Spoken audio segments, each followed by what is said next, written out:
Here is the world news from BJI TV, Baba Bagede Imo TV. I am Morire Rebila Lawa. First are the major headlines for the world news. It's the turn of the South to produce the next president of Nigeria. Buhari approved 145.28 million naira for 7,264 people in Borno. Reps panel writes a CAC FIRS demands identity of firms involved in 18-point-some million. Dambazao and I were asked to announce military coup removing Jonathan. Varsity union strike. FG insists on no work, no pay policy. On ASUU strike again, no end in sight. Government not serious. ASUU presidents.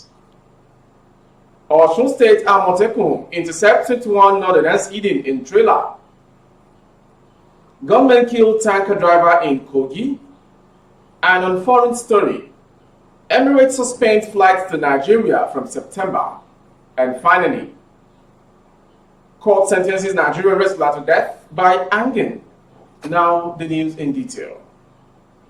Just as every other Southern leader had alleged that it was the turn of the South to produce a Nigerian president, the former president of Nigeria, Olusegun Obasanjo, has alleged that he succumbed to the idea of a Southern president in 2023. According to Obasanjo, the South has waited so long for this time to come to have their own presidency position after the 8 years of the North being in power. He revealed that there was a consensus between the Northern leaders and the Southern leaders that the South would retain power in 2023. Obasanjo asserted that he was surprised when the PDP opted for a Northerner as the presidential candidate. And to the next story from the presidency, at least 7,264 people will benefit from President Muhammadu Buhari regime's grant for vulnerable people, GVG, in Borno. The Minister of Humanitarian Affairs, Disaster Management and Social Development, Saidia Farouk, announced this on Wednesday while inaugurating the program in Maiduguri. Ms. Farouk said the program started in 2020 as a grant for rural women to sustain the social inclusion agenda of Mr. Buhari in line with his commitment to lifting 100 million Nigerians out of poverty in 10 years.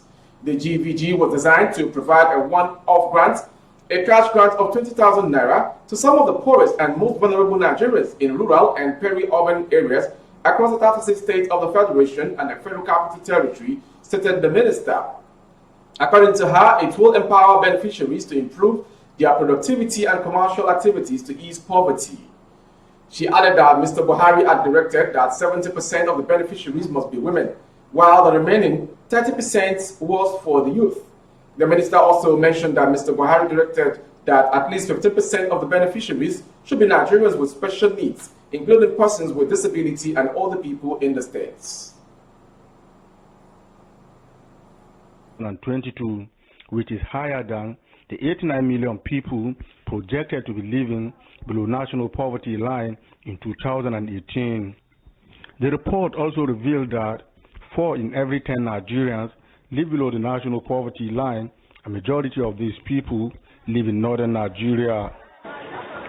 The National Bureau of Statistics data also identifies Sokoto State as the poorest state in Nigeria, a position state officials have disputed, citing state government investment in poverty alleviation and empowerment effort over the years. The state is also one of the major beneficiaries of the federal government social investment program, which has empowered many micro, small and medium enterprises. The program has also provided cash for vulnerable persons, established school feeding for pupils, and given out conditional cash transfer. At this flag off of the disbursement of cash transfer, coordinator of the program disclosed that 24 billion naira has been invested into fighting poverty annually in Sokoto State since the inception of the National Social Investment Program in 2016. For Empower in Sokoto State, we are investing over 13 billion naira yearly. We also have JIP, the soft loan component, on which we have nearly 1 billion naira for Sokoto State. I wish to inform you that the state government. The House of Representatives Committee on Public Accounts has asked the Corporate Affairs Commission, CAC, and the Federal Inland Revenue Service, FIRS, to furnish it with the details of the firms involved in the 18.6 billion naira expenditure of the Ministry of Agriculture and Rural Development. The chairman of the committee, Waleoke, PDP Oshun, gave the directive on Wednesday during the public hearing on the 2019 report of the Auditor General of the Federation. Premium Times reported that the committee queried the 18.6 billion naira spent by the ministry on clearing of bushes, land preparation, rehabilitation of soil plant labs, and other expenditures from 2013 to 2021. The committee had summoned the firms that executed the project, but only 2 out of the 20 firms appeared before the committee. Representative of Easy Construction Company Limited and Nuka Ventures Limited appeared, but the committee prevented them from making any representations. It instead demanded that the chief executive of the firm should appear. Consequently, Mr. Oke directed the clerk of the committee to write the registrar of the CAC to furnish the committee with the detailed information of the affected 20 companies, including the year of incorporation, corporate offices, names of the owners, and other details. To the North's path, the affairs in 2010 underscored the specter of a brutal power play that loomed over Goodluck Jonathan as the country's first president from a minority ethnic group. A retired Nigerian Army general has admitted knowledge of an attempted coup d'etat to overthrow President Goodluck Jonathan in 2010, a disclosure that underscored the specter of the brutal power play that loomed over the country's first president from a minority ethnic group. Sheikh Usman, a brigadier general who served for years as army spokesman until his voluntary retirement in 2019, said he was part of a closed group of officers who worked with the then Chief of Army Staff, Abdurrahman Dambazau, to manage the violent overthrow that was brewing among the military top brass. When we visited 44 Reference Hospital, Kaduna, people were asking when is the announcement going to be made about taking over the government. I'm so happy General Akinyemi, the GOC 3 Armored Division, is still alive. You can ask him. Mr. Usman said while speaking at the 2022 Blueprint newspaper's annual public lectures and impact award on Tuesday in Abuja. Mr. Usman said Mr. Dambazau did not execute the coup, largely due to his so-called patriotism and entreaties of foreign diplomats. The international community showed concern to the extent that they had to meet with him, where he promised that they would not take over the government. Mr. Usman said. He said some politicians were also involved in the defunct coup moves, which had reached an advanced state that only a phone call from Mr. Dambazau would have been enough to set things in motion. Moving on to the varsity union strike. The federal government on Thursday insisted that it will not succumb to the demand by the Academic Staff Union of Universities, ASUU, for their members to be paid the 6-month salaries withheld over the ongoing strike, saying it is meant to be penalty for the needless action. The Minister of Education, Madam Adamu, stated this when he appeared at the ministerial briefing organized by the Presidential Communication Team at the Presidential Villa, Abuja. Madam Adamu, flanked by the Minister of State, Goodluck Opia, explained that not paying the backlog will deter others who may complete and contemplate strike in future. He said that the 3 university-based unions that are on strike have accepted to call off the strike in the next 1 week, except ASUU, that has remained adamant, insisting that its members should be paid the 5 months and their salary was stopped. He said the strike by the university-based unions came despite the trillions of naira expended on education by the present administration, directly as well as by agencies such as TETFund and UBEC. Still on ASUU strike. The hope of many Nigerians that the ongoing strike by the Academic Staff Union of Universities, ASUU, would end this week may have been dashed as the president of the union, Emmanuel Oshodeke, has said there is no end in sight to the lingering crisis.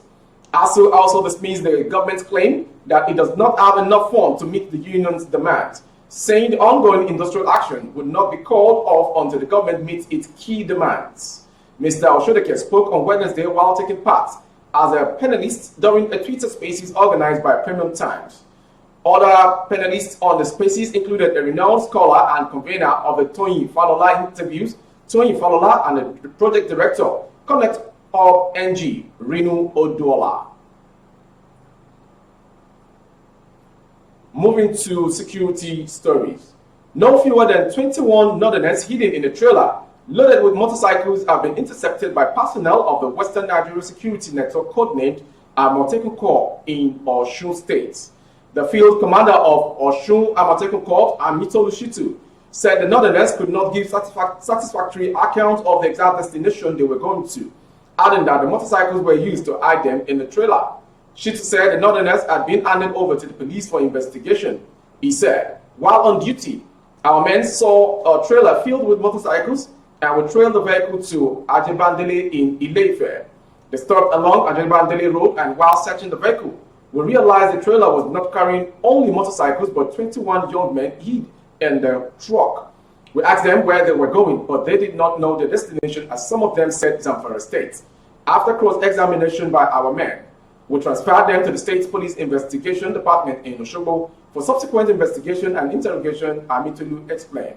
The state government had alerted members of the public that some criminal elements had infiltrated the commercial transport operators in the state and had been attempting to kidnap unsuspecting citizens.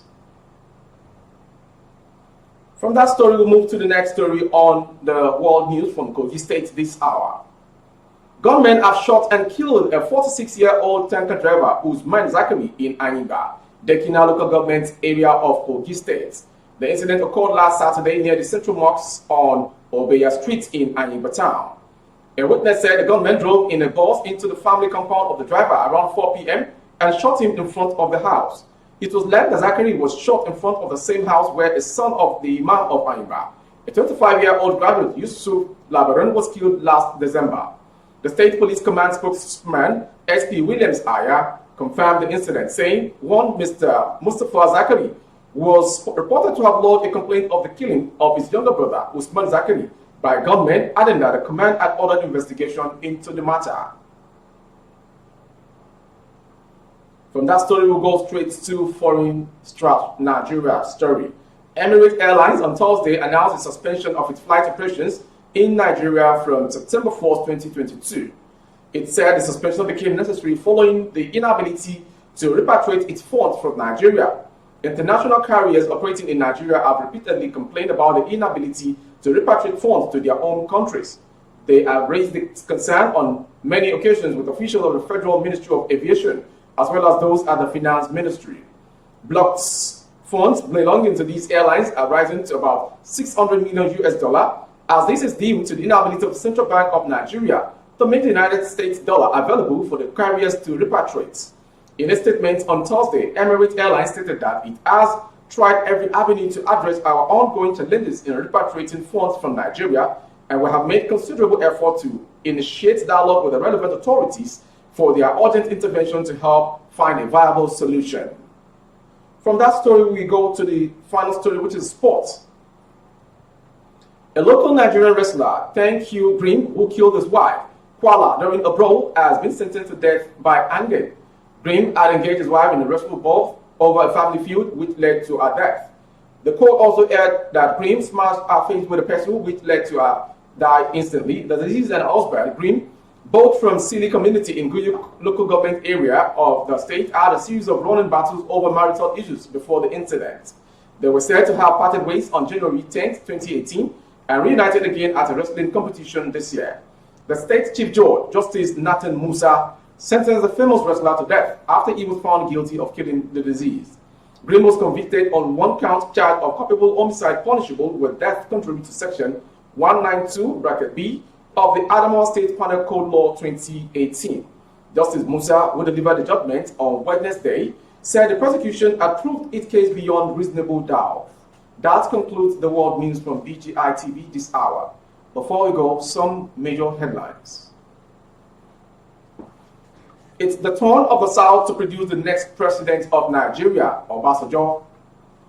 Buhari approved 145.28 million naira for 7,264 people in Borno.